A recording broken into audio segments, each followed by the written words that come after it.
We needed the money more than you needed the dress, my sister said after secretly selling my wedding dress one day before my wedding and using the money on a luxury getaway with her boyfriend. But soon her life would change forever. I had never owned something so beautiful in my entire life. Every time I looked at it, I felt a rush of excitement, a kind of happiness I wasn't used to. The dress was perfect. It wasn't just fabric or lace. It was proof that I had finally done something for myself. I wasn't the type to splurge on things. I was practical, responsible. Every paycheck I earned had gone toward bills, my sister's tuition, rent, groceries. But for once, just this once, I had allowed myself something special. And tomorrow I would finally wear it. I still couldn't believe my wedding day was almost here. I was getting married. Me. The girl who had spent most of her 20s working 2 jobs, barely thinking about relationships because she was too busy making sure her sister had everything she needed. But somehow in the middle of all of that I had found him. A man who didn't just love me but respected me. Who never asked me to be less or to give up pieces of myself for his comfort. And tomorrow when I walked down the aisle I wanted to feel like a bride. Not just a provider. Not just a big sister. Not just someone who was always making sacrifices for everyone else. I wanted one perfect moment. And when I stepped into that dress I knew I would have it. I glanced toward my closet, smiling to myself, already picturing it. The delicate embroidery, the way the fabric shimmered under the light. I had checked on it 100 times this week. Just to be sure. I walked over now, humming to myself, my heart so light it almost felt silly. Tomorrow was going to be the best day of my life. I pulled open the closet door. And my smile froze. The dress was gone. For a second I just stood there staring at the empty space. My brain refused to process what I was seeing. I blinked, shook my head slightly and pushed aside the other hangers. Maybe I had moved it? Maybe I was just remembering wrong? I dropped to my knees, running my hands over the floor of the closet. Maybe it had fallen? But no. There was nothing. The panic hit me all at once, hot and overwhelming. My breath came fast and sharp. No. I turned the entire bedroom inside out. I checked the hallway closet, the laundry basket, even the kitchen, because maybe I did something stupid, maybe I was sleep deprived and left it somewhere ridiculous. But deep down I already knew. This wasn't a mistake. I grabbed my phone, my hands shaking so badly I almost dropped it. I scrolled down to Lisa's name and called. What came next would change our lives forever. Lisa was always the favorite. It wasn't obvious at first. It wasn't like my parents ever said it out loud. But you don't have to say something for it to be true. It was in the little things. Like the way I had to share my toys with her even when they were my birthday presents. You're the big sister, Joanna. Be nice. Or the way she could throw a tantrum in a store and get exactly what she wanted. But if I even hinted that I wanted something, my parents would say, "We can't afford that, Joanna. Don't be selfish." I learned early. Lisa wanted, and Lisa got. It wasn't just about things though. It was about attention. Lisa was the kind of child people gravitated toward. She had big emotions, loud reactions, bright smiles, and big tears. When she was happy, she made sure everyone knew it. When she was upset, she made sure everyone knew it. I wasn't like that. I was quiet. I kept things to myself. I didn't cry over small things, didn't throw fits. Something upset me, I dealt with it. And my parents rewarded Lisa for needing them while pushing me to be independent. Joanna, you're so mature for your age. Joanna, you don't need help with that, do you? Lisa just needs a little extra attention right now. Right now. It was always right now. I used to wonder when would my right now come. It never did. When Lisa started school, everything became about her struggles. She wasn't a great student. She got easily distracted, forgot assignments, needed extra help.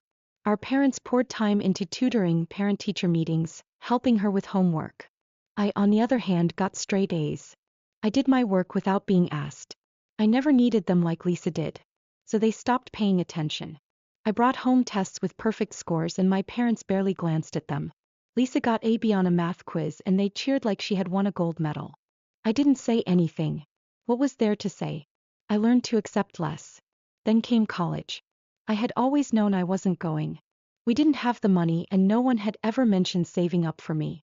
I didn't complain. I didn't ask. I finished high school and got a job instead. That was my path. It was expected. Until 2 years later I overheard my parents talking about Lisa's college fund. I remember the moment perfectly. I had just walked into the kitchen. My mom was at the table flipping through brochures for universities. We need to start looking for apartments near campus, she was saying to my dad. Lisa's going to need a nice place to live. I just stood there. They hadn't saved for me. They hadn't even considered it. But Lisa had a whole plan. Tuition, rent, a fresh start in another state. They saw me in the doorway. My mom smiled. Joanna, can you help Lisa pick out furniture for her dorm? You're so practical, you'll know what's worth buying. Like I was just an employee.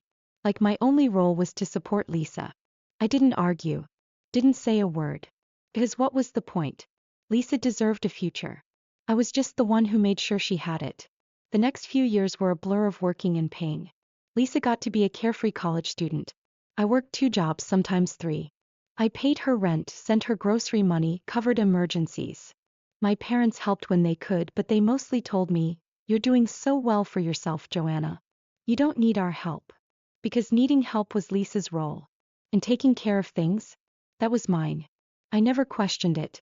Not even when Lisa started expecting more. She didn't just need tuition money, she needed money for concerts, spring break trips, weekend getaways. And I gave it to her. Because I loved her. Because she was my baby sister. Because who else would take care of her? And then, the moment that changed everything. Lisa called me one night, frantic. "Joe, I need to borrow some money. Please, it's really important." I was exhausted from working a double shift, but I asked, "What for?" "A trip." She was whispering like she didn't want someone to hear her. "With my boyfriend. We need this trip. Things have been really rocky, and I think if we don't do this, he might leave me." Something about the way she said it made my stomach twist. I knew Lisa. She didn't beg. And I knew enough about her boyfriend to not trust him. But still, he was my sister. So I asked, "How much?" She told me. And for the first time in my life, I said no. She didn't take it well. She cried. But told me that this was her last chance to fix her relationship. "Please, Joe. You always help me. Why is this different?" And I wanted to. God, I wanted to. But I couldn't. Not this time. So I apologized. Told her I couldn't do it. Lisa went silent. Then she said something that made my chest tighten. "Oh." Just that. Like she was realizing for the first time that she couldn't just take from me forever. The call ended. I sat there staring at my phone, wondering if I had just ruined everything. But I had no idea.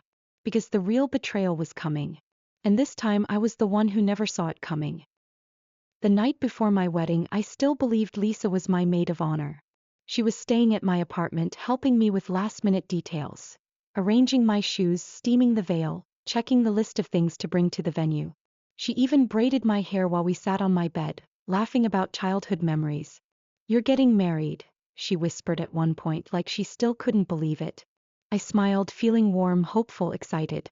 Despite everything, despite all the times Lisa had been selfish, despite her moodiness about money lately, I still wanted her beside me on my big day. Because I loved her. Because she was my sister.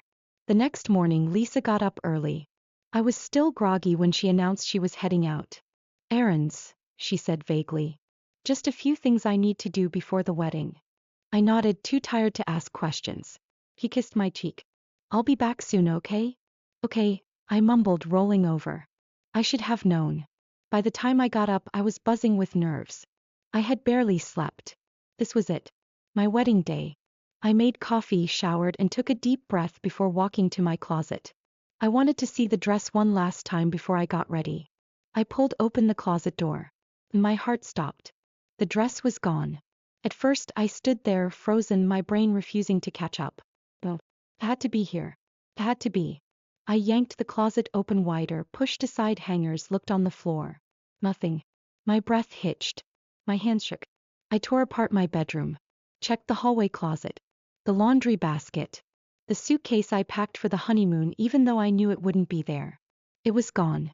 Panic crawled up my throat. I grabbed my phone and dialed Lisa. She answered on the first ring. "Hey, Joe. I'm almost back." "Lisa." I cut her off. My voice was dangerously calm. "Where is my dress?" A beat of silence. Then she laughed. "Oh my God, you scared me. I thought something was actually wrong." I squeezed my eyes shut. "Lisa. The dress is missing." "Where is it?" "I don't know." Did you check the laundry room? I checked everywhere. Maybe someone took it? She offered, voice light, casual. Your friend Emily was here yesterday. Maybe she moved it? I felt it then. That shift in my stomach. That quiet, awful knowing. He was lying. Lisa came back an hour later. She walked in like nothing was wrong. But when she saw my face, saw the way I was staring at her, her smile dropped. Lisa, I said. Tell me the truth. She hesitated. Then sighed dramatically, rolling her eyes. Okay, fine. And then she said the words that would burn in my memory forever. We needed the money more than you needed the dress. I didn't speak. I couldn't. She crossed her arms like I was the one being unreasonable. Look, she continued, you are marrying the love of your life. He's not gonna leave you over a dress. My hands curled into fists. You've sold it. She nodded like it was the most logical thing in the world. I actually found a buyer weeks ago. Remember when you posted that picture? Someone messaged me asking if you'd sell it. I told them yes, and they sent the deposit right away. My breath left my body. Weeks. She had planned this for weeks. And you didn't think to tell me? She scoffed. Joanna, I told you, I needed to go on that trip. My relationship is on the line. You're already happy. You already have everything. I needed this more than you did. I felt something inside me snap. I had given Lisa everything. My time. My energy. My money. My future. And she had stolen the one thing that was just for me. I took a slow breath. Then I looked her in the eye. You are no longer my maid of honor. Lisa's face twisted. What? Get out, I said, my voice shaking. You are banned from my wedding. Her mouth fell open. Joanna. Get out. I didn't yell. Didn't scream. But she saw something in my face that made her step back.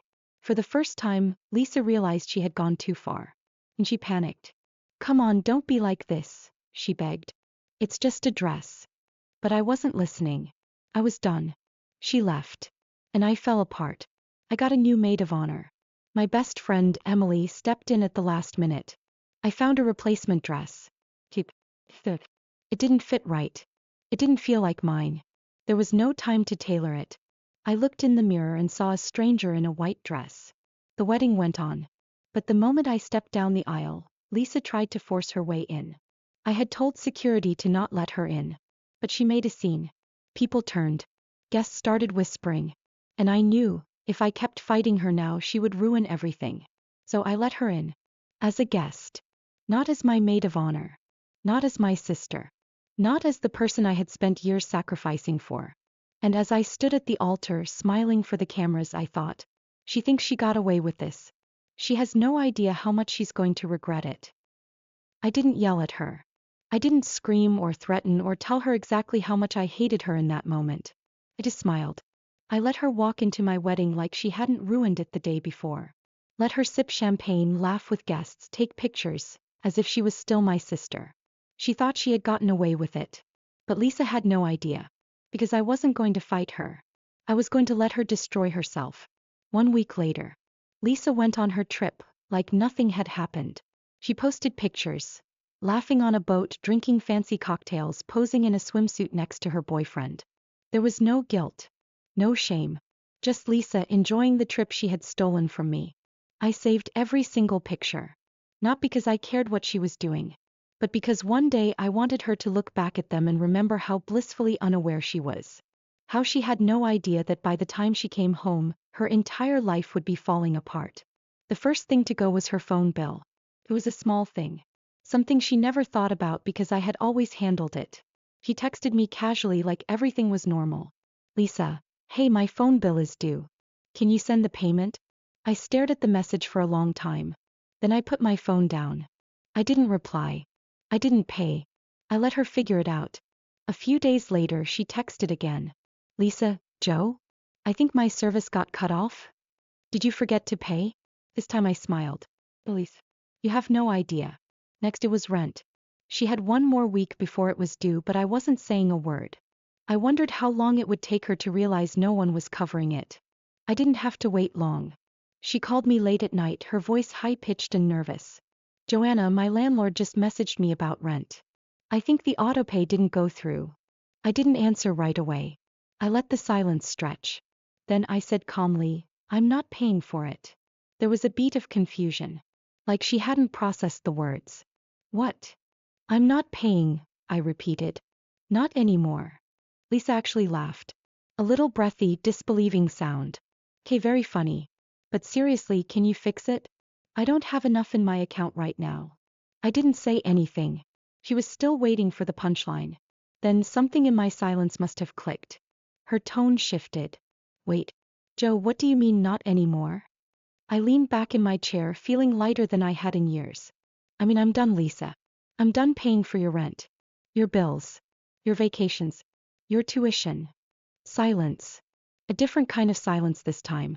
Not confusion. Panic. Wait, Joe, you're mad, I get it, but you can't just. Yes, I said. I can. Her breath hitched. But I have one more year of college. You said you'd cover it.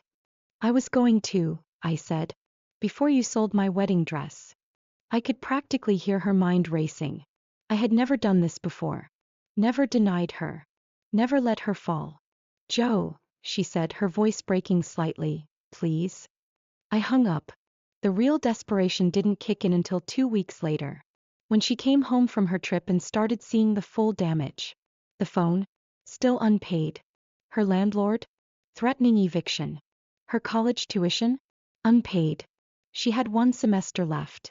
The tuition deadline was looming. And for the first time in her life, there was no one coming to save her. That's when the real calls started. Not the casual reminders. The pleading. The crying. Lisa, Joe, please call me back. Lisa, I'm serious, I don't know what to do. Lisa, I will pay you back, I swear. I just need help right now. Lisa, Joanna. Please. I'm your sister. She wasn't my sister. She was just a girl who had spent her life using me. Now she was paying the price. The final call came at 2 a.m. I woke up groggy, fumbling for my phone, about to decline the call. But something made me pick up. Lisa was sobbing. Joe, they're kicking me out, she gasped. I don't have anywhere to go. I sat up. Not my problem. Her breath hitched. Joe, please. I will pay you back, I swear. I'll do anything. You mean like how you paid me back for my wedding dress? Silence. Then a broken whisper. I didn't think you'd actually do this to me. I closed my eyes. I didn't think you'd sell my dress, I said. And yet here we are. More sobs. More begging. I had never heard her this desperate before. Almost felt bad. Almost. But then I thought about everything. The money I worked for. The years I sacrificed. The way she had smiled in my face, acting like what she did didn't matter. She didn't care about me. She cared about what I could give her. And now she had nothing. I took a slow breath. And then for the first time in my life I told her no. Find your own way, Lisa. And then I hung up. I didn't check my phone the next day. I didn't look at her messages. I lived my life. For the first time my money was my own. My time was my own. And as for Lisa, I don't know what happened to her. I don't know where she went or how she got out of the mess she made. But I do know one thing. She will never take from me again. Update. It didn't take long for Lisa to run to our parents. She called them crying, telling them I had cut her off, abandoned her, left her to suffer when she had no way to support herself. And of course they took her side. I don't know what they believed, that I had suddenly become cruel overnight? That I just woke up one morning and decided to ruin my sister's life for fun? It didn't matter. Because the next thing I knew they were calling me. First it was my mom. Joanna, I don't know what's gotten into you, but this is not how we raised you. Then my dad. She's your sister. Family helps each other. She was counting on you. Then the guilt trips. She's going to be homeless. You're really okay with that? She's going to have to drop out of school. Do you want to be responsible for ruining her future? I let them talk. Let them lecture me, shame me, try to push me back into my old role. Then when they finally stopped, I said calmly, did she tell you why I stopped paying for her? Silence. Then my mom sighed like I was the unreasonable one. Joanna, it was just a dress. Just a dress. My wedding dress. The only thing I ever wanted for myself. And to them it was nothing. I exhaled. Then I told them everything. Every sacrifice. Every time I put Lisa first.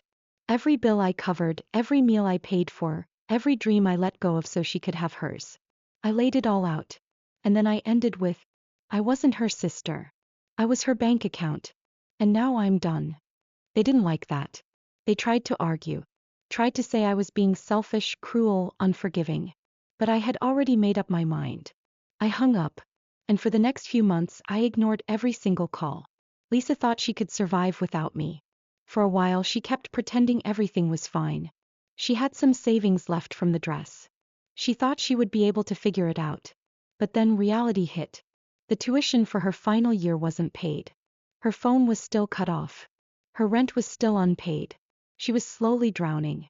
And to make things worse, her boyfriend left her. As, of course, he did. He had never loved her. He loved what she could give him. And now she had nothing left to give. So he walked away. And Lisa had never had to work before. She had no experience. No work history. No idea how hard it was to make money. But she had no choice. So she got a part-time job at a coffee shop. It barely covered her rent. She was exhausted all the time. She had never juggled work and school before. And in the end she couldn't keep up. She failed all her exams. Lost her job. Got evicted. And moved back in with our parents. And when that happened, they blamed me. You ruined your sister's life, Joanna. If you had just helped her like before, none of this would have happened. Do you even care about family anymore? I didn't respond. Because there was nothing left to say. Update. 1 year later. I hadn't spoken to Lisa in over a year. My parents either. And my life.